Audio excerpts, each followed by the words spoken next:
Olá, eu sou o Divino Ronaldo, comunicador do Agro e apresentador do podcast Agro e Prosa. Esse episódio tem o oferecimento de Organic Brasil e Cutelaria Simo.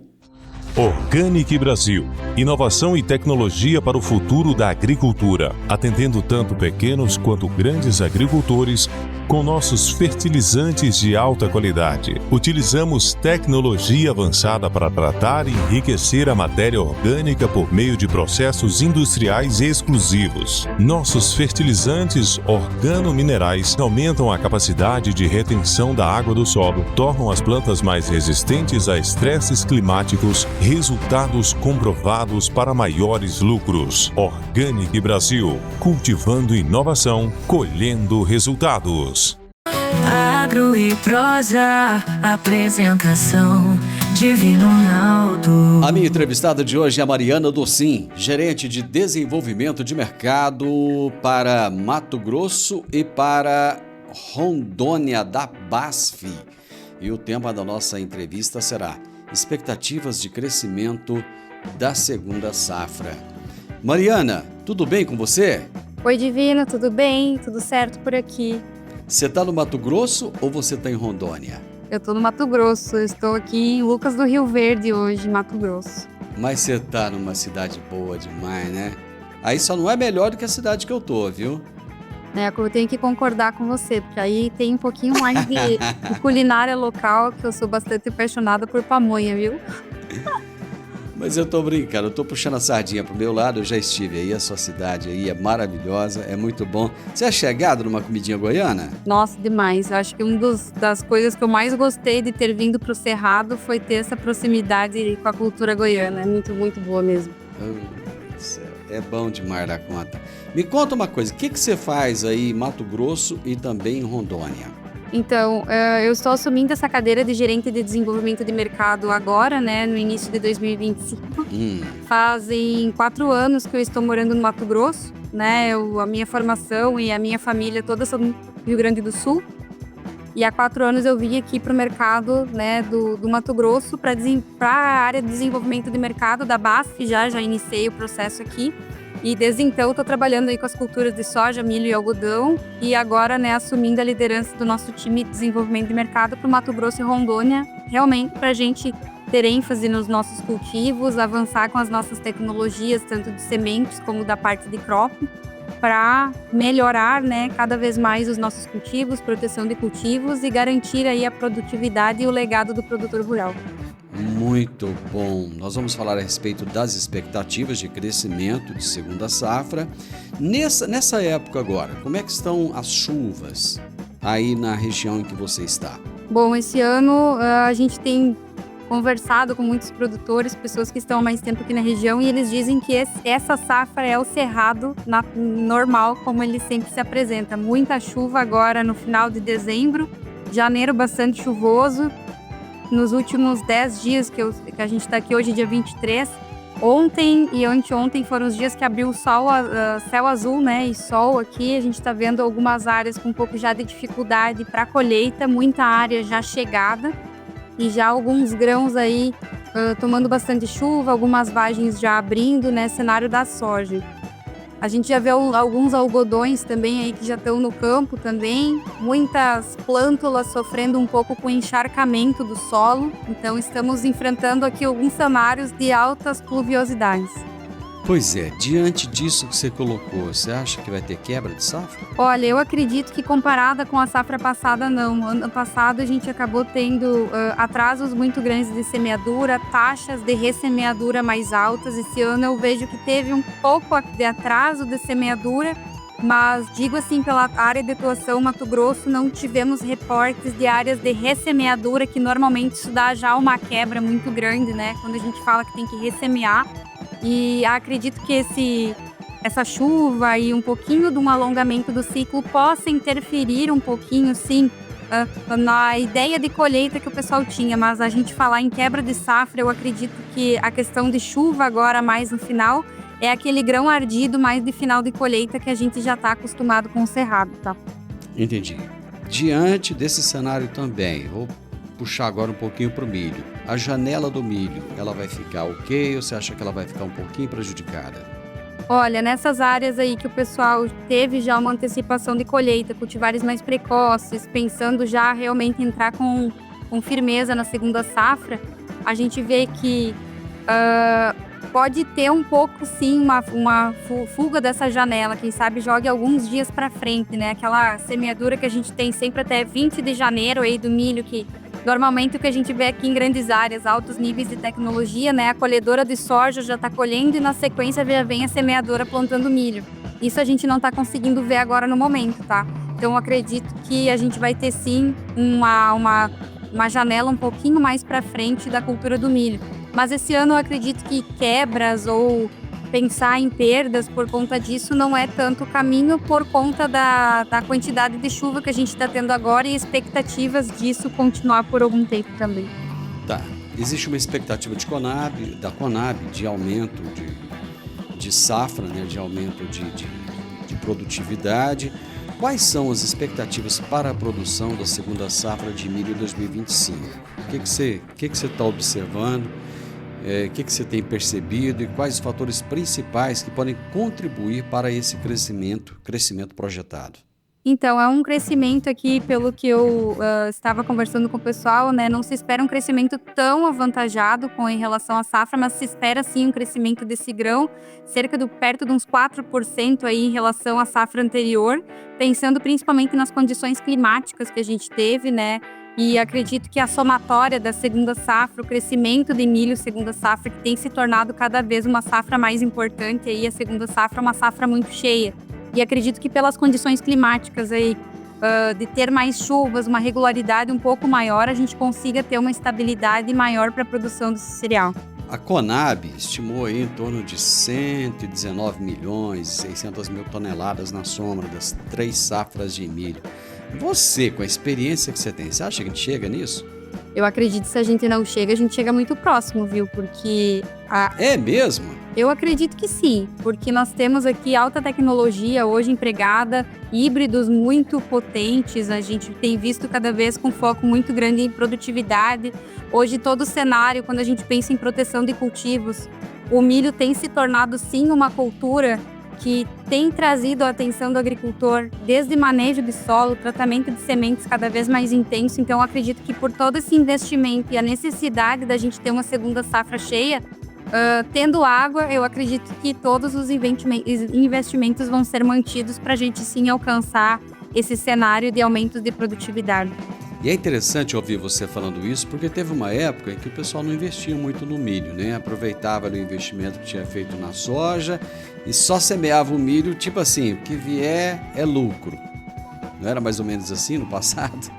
Exatamente, até a necessidade de adubação, o pessoal tem cada vez mais entendido a necessidade de a gente melhorar as condições do solo, inclusive manejo de todo o sistema. Hoje a gente fala muito, inclusive dentro da BASF, com todas as pessoas que a gente acaba atendendo, sobre manejo do sistema produtivo, até para a gente já ver a importância dessa segunda safra que vem muito forte, sabendo de todas as práticas que são feitas ainda na soja, já são pensadas lá para a cultura do milho. Então, acho que isso vai fortalecendo e vai fazendo com que o produtor tenha um sistema muito bem organizado, já pensando nas 2 safras cheias. Ninguém quer colher um milho por colher. E com a oscilação também, muitas vezes, do valor do grão, né? Eu acredito que o pessoal tem investido muito no sentido que se eu colher, né, e o milho está com preço baixo, eu preciso colher muito mais. Então, o foco realmente é em aumentar a produtividade. Eu estava ouvindo o produtor rural e ele falava mais ou menos isso que você está falando, Mariana. Ele dizia o seguinte: quanto mais a gente produz, mais produto tem no mercado, mais o preço cai, mais a gente precisa de produzir. Então, o produtor entra numa roda de eficiência que não acaba, né? Quanto mais eficiente ele é, mais exige, né, que ele tenha altas produtividades, não é isso? Eu sempre gostei de canivete, desde os tempos em que eu fazia o curso de técnico agrícola, lá na Escola Agrotécnica Federal, que eu usava canivete. E agora eu tenho o privilégio de ter o meu canivete personalizado. Inclusive, tem um em formato de soja. É isso mesmo, é o canivete da Simo. Você gosta de canivete? Eu acho que vale a pena então você conhecer. Pra pescar, montar ou acampar, com canivete simo você pode confiar. Lâmina de aço afiada e segura, com bainha de couro é qualidade pura. Canivete simo pra você escolher, perfeito em todo lugar que você quiser ter. Canivete simo pra você escolher, perfeito em todo lugar que você quiser ter. Canivete Simo, tecnologia a fio, perfeito em todo lugar. O que quer dizer manejo de sistema produtivo? Bom, quando a gente pensa assim em cultivo soja, existem plantas daninhas, existem entraves que essa cultura vai acabar sendo exposta, né? Além de condições abióticas, né? Que clima e tudo mais, a gente sabe da importância de pragas, de plantas daninhas, de doenças que estão envolvidas nesse sistema. Quando a gente pensa num processo de sucessão de culturas, né? Que é muito o cenário de Cerrado e de muitas áreas aqui, mais pensando em Centro-Oeste, né? Não temos sistemas de rotação de cultura.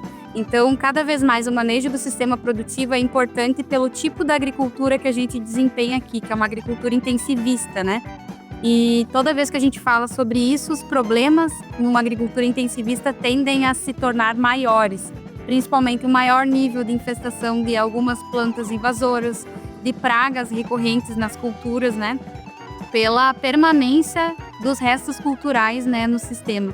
Então, quando eu penso em manejo do sistema produtivo, eu não posso me preocupar com plantas daninhas, com nematóides, por exemplo, com doenças somente na soja. Se eu tenho um ciclo soja-algodão, muitas pragas, muitos fatores são as mesmas para as duas culturas. O mesmo se faz para o milho, né? Problemas de fungos de solo, patógenos de solo, nematóides, plantas daninhas que são problemas na soja, também são problemas do milho. Então, eu não posso deixar para manejar numa única cultura. O manejo na segunda safra é tão importante quanto a da primeira safra, né? Tem muitas pragas que, às vezes, elas não atingiam a cultura posterior, mas que passaram depois a ser um problema. Quais são as práticas recomendadas para evitar problemas como a infestação de pragas, por exemplo? Bom, a infestação de pragas, ela depende muito do cenário climático também. A gente vê, por exemplo, um ano como o ano passado, safra 23-24. A gente viu muita infestação de lagartas, principalmente hábito de rosca. A gente teve no início da semeadura muitos estandes afetados por torrãozinho, cascudinho. Estou falando aqui cenário cerrado, tá? Certo. Lagartas muito fortemente, principalmente pelas condições climáticas que a gente teve aquela semeadura mais no seco, tivemos falta de chuva e normalmente esse tipo de praga consegue evoluir muito bem nesses sistemas. E ainda no final lá do ciclo da soja, a gente teve uma infestação muito alta de mosca branca, né? Safra atual agora, 24-25, a gente já vê que a questão de lagartas não foi tão impactante por conta de a chuva já ter se regularizado, altos volumes pluviométricos, inclusive torrãozinho e cascudinho em áreas mais marginais, mais em beirada de mata, em áreas que demorou um pouquinho mais para regularizar a chuva. E uma praga que a gente tem visto em constância em qualquer sistema produtivo, independente da condição climática, são nematóides, né? Que são pragas de solo, né? Os vermes que ficam ali no solo, que atacam as raízes de todas as culturas que a gente tem hoje presentes no sistema e que muitas vezes a gente acaba vendo o efeito deles hoje, né, na seca, né, um ambiente de estresse faz com que a planta sinta bastante, mas esse ano, que é um ano de muita chuva, a gente consegue ver ainda mais as manchas de nematóides, porque eles ainda são carregados por lâmina d'água. Então, a gente acaba vendo, sim, permanência e aumento exponencial de algumas pragas nessas flutuações de seca e períodos de umedecimento. Às vezes, para aquele ouvinte nosso que não está bem familiarizado, não entende bem o que é nematóide, só para exemplificar, lembra antigamente tinha aquelas menininhas barrigudinhas que ficava anêmico, né? Porque o verme, conforme você disse aí, ele sugava tudo aquilo que era para trazer saúde para a criança e acabava deixando a criança doente, né? Com deficiências. E acontece exatamente a mesma coisa com a planta, né, Mariana? Aquilo que seria para o fortalecimento, para a saúde da planta, vem um nematóide, suga ali e a planta fica com deficiência. Não é isso? Exatamente. Impede com que a planta consiga completar o seu ciclo normalmente. dificultando muitas vezes, né, a absorção de água, de nutrientes que ocorrem pelas raízes, né, que ficam lá abaixo do solo. São vermes, né, a gente fala que são seres praticamente invisíveis a olho nu. Muitos deles são menores do que um fio de cabelo humano, então é mais difícil da gente ver ainda, e que parasitam aí em grande escala as raízes. Existem raízes aqui que a gente já fez análise, por exemplo, essa safra, que em 5 gramas de raízes de uma planta a gente encontrou mais de 2.000 espécimes desse nematóide aqui parasitando. Quais tecnologias, Mariana, têm se destacado no tratamento de sementes, que é muito importante? E como é que elas impactam diretamente a produtividade da segunda safra?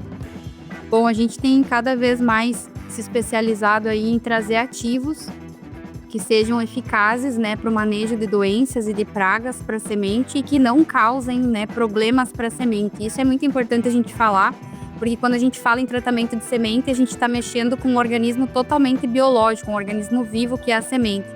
E a gente precisa proteger todo o potencial produtivo, toda a tecnologia que está envolvida dentro daquela semente. Quando a semente vai cair no solo, ela já cai num ambiente totalmente inóspito, né? Onde existem pragas, doenças, nematóides prontos para atacar. Então a gente precisa trabalhar com ativos que sejam eficazes para toda essa gama aí de patógenos e que ao mesmo tempo não façam mal para a nossa semente, né? Então a gente tem trabalhado cada vez com moléculas mais tecnológicas, normalmente combinações de moléculas fungicidas, inseticidas e nematicidas. E hoje eu vejo cada vez mais os biológicos tomando muita parte disso, em misturas inclusive com moléculas químicas, dados os passos que a gente tem de tecnologia hoje de tratamento de semente e de produtos, né? Essa junção, ela acaba sendo muito importante, né, do biológico com o químico, né? Com certeza, principalmente quando a gente pensa em aumento, né, do espectro de controle, principalmente residual, né, que muitas vezes moléculas químicas não vão oferecer um residual tão elevado por todas as interações que a gente tem de água, solo, a planta, o metabolismo da planta, e que muitas vezes um biológico consegue ter esse processo de simbiose e sinergia com a planta e consegue proteger muitas vezes o cultivo até o final do ciclo. Deixa eu voltar um pouquinho na nossa conversa quando a gente estava falando aí de janela de plantio. Quais orientações você considera que são assim fundamentais para que os produtores escolham aquele momento que seria ideal, o melhor momento para semear? É muito difícil a gente selecionar um momento ideal, né, para isso, principalmente porque a gente tem uma oscilação de chuvas, de tipos de solo. Se eu for aqui, eu vou estar sendo muito generalista, porque nós temos solos aqui que têm uma capacidade de armazenamento de água muito distintos entre eles, mas normalmente a gente precisa de um solo que esteja numa capacidade de campo, que a gente diz, né, é aquela água que está retida ali que vai ser necessária para o desenvolvimento das plantas, aquela umidade, né, que é favorável, não tão encharcado e não no seco, mas a gente sabe que algumas semeaduras acabam plantando no pó. Mas as práticas que a gente mais tem visto é escolher uma boa semente, né, uma semente certificada que tenha qualidade, né, tanto de potencial de germinação e vigor, que seja uma semente tratada, que o tratamento de semente realmente seja um tratamento de semente assertivo e que tenha combinação e sinergismo entre os ativos envolvidos nesse tratamento de semente. Eu acho que tudo começa com um bom tratamento de semente, com a escolha de uma variedade que é adaptada para a região e, enfim, população, tudo isso muito ajustado para tudo que a gente precisa entregar lá no final. Quando você citou o solo aí, eu me lembrei, a palhada é muito importante, né? Exatamente. Então estamos falando de princípios aqui que muitas vezes a gente diz básicos, mas que muitas vezes a gente está enfrentando alguns problemas, inclusive fitossanitários, por conta do sistema de cultivo, né? Então a gente tem que pensar muito bem nas práticas conservacionistas e que façam com que a gente tenha cada vez mais proteção, né, do solo, garantia de redução de temperatura, de cada vez mais uma atividade microbiológica maior, que são extremamente necessárias hoje para a gente ter produtividades altas e principalmente uma agricultura de sucesso.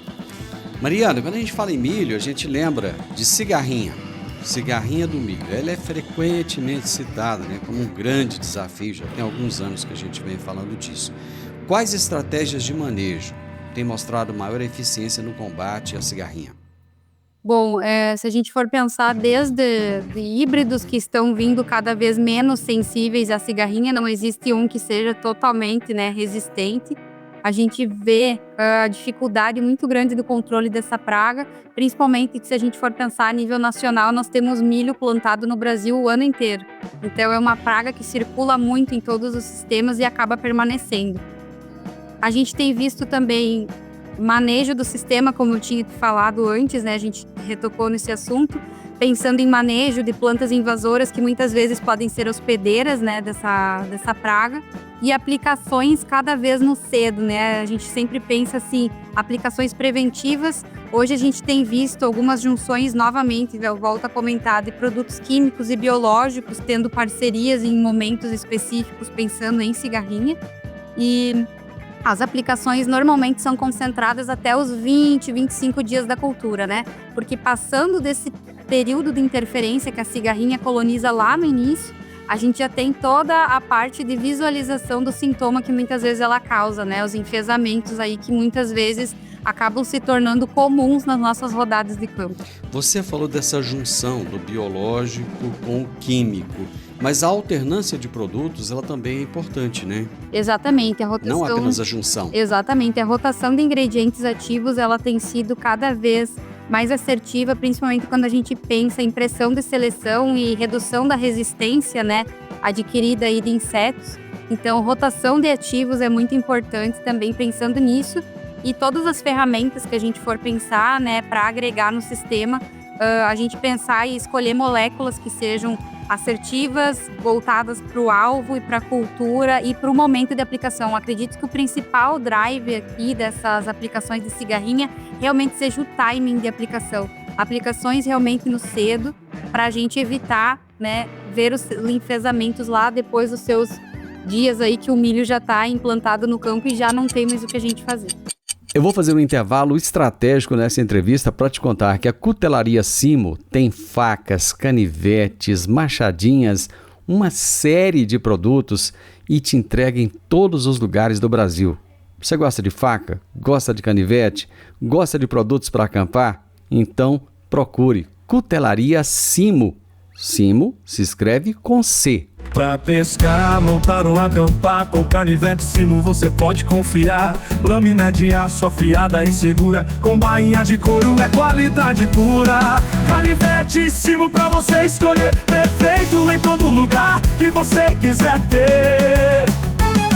Canivete Simo pra você escolher, perfeito em todo lugar que você quiser ter. Canivete Simo, tecnologia a fio, perfeito em todo lugar.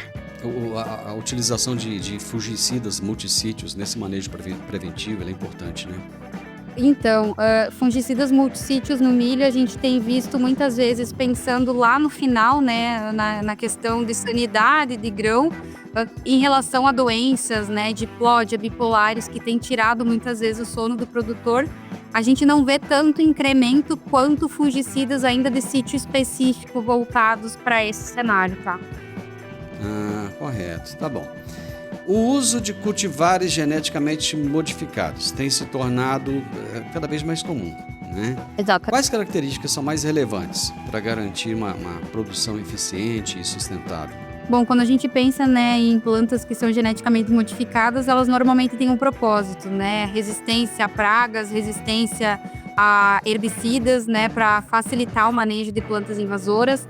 E resistência aí a nematóides, volto, né, a lembrar que também são sempre resistências que são buscadas no mercado, mas todas essas resistências a gente tem que tentar casar ao máximo a tecnologia para não ter plantas também resistentes à produtividade, né?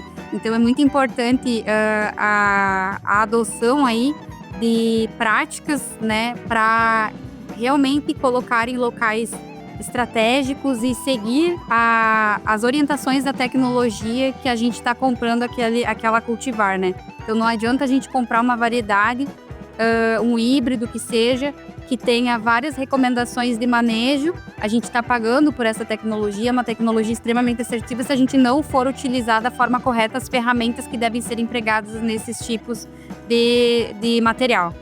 Quanto menor a eficiência no manejo, mais problema vai ter lá na frente e menos essa tecnologia vai funcionar, né? Exatamente, isso a gente vê muito, né, para tecnologias que estão há muito tempo no mercado, né, quedas aí de performance por exposição muito grande de proteínas. Isso a gente vê muito, né, falando agora especificamente de milho e algodão, a importância do refúgio, né, quando a gente adquire muitas dessas variedades, né, tô falando de algodão e de híbridos, falando de milho, a importância da gente garantir que a gente vai ter populações que sejam suscetíveis ainda, né, a essa proteína, e acaba dificultando. Às vezes a gente pensa num cenário de curto prazo, querendo facilitar a nossa vida, quero plantar o mesmo, não quero me aplicar em tudo, quero facilitar, só que o tempo que muitas vezes uma molécula leva para chegar no mercado e o tempo que uma planta modificada com alguma proteína ou alguma resistência leva para chegar no mercado, normalmente é um intervalo de 10 a 12 anos para isso se tornar comercialmente.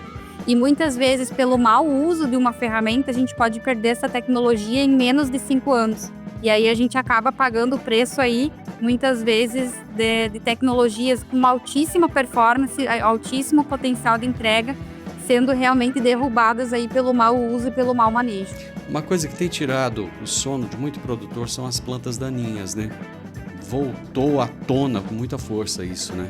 Exatamente, principalmente pela intenção, né, e pelo retorno aí da força do produtor a investir na segunda safra de uma forma mais constante, de uma forma realmente tecnológica, empregando todas as proteções de cultivo. Então, quando a gente se preocupa economicamente com uma cultura que vai estar no campo, as plantas daninhas, elas se tornam aí cada vez mais problema, principalmente pela adaptabilidade que elas estão tendo nos sistemas de cultivo, por resistências a produtos e a moléculas que a gente tem, acaba tendo moléculas mais restritas, né, para herbicidas.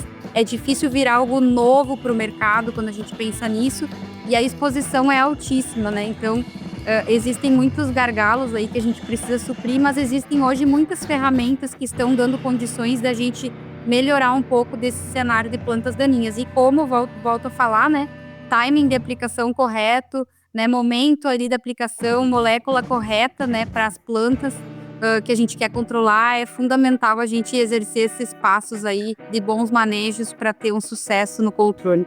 Deixa eu falar um pouquinho aqui de algodão, que é muito importante aí na região onde você está, até que onde eu estou, até que não, mas onde você está aí, o algodão, ele tem uma relevância muito grande.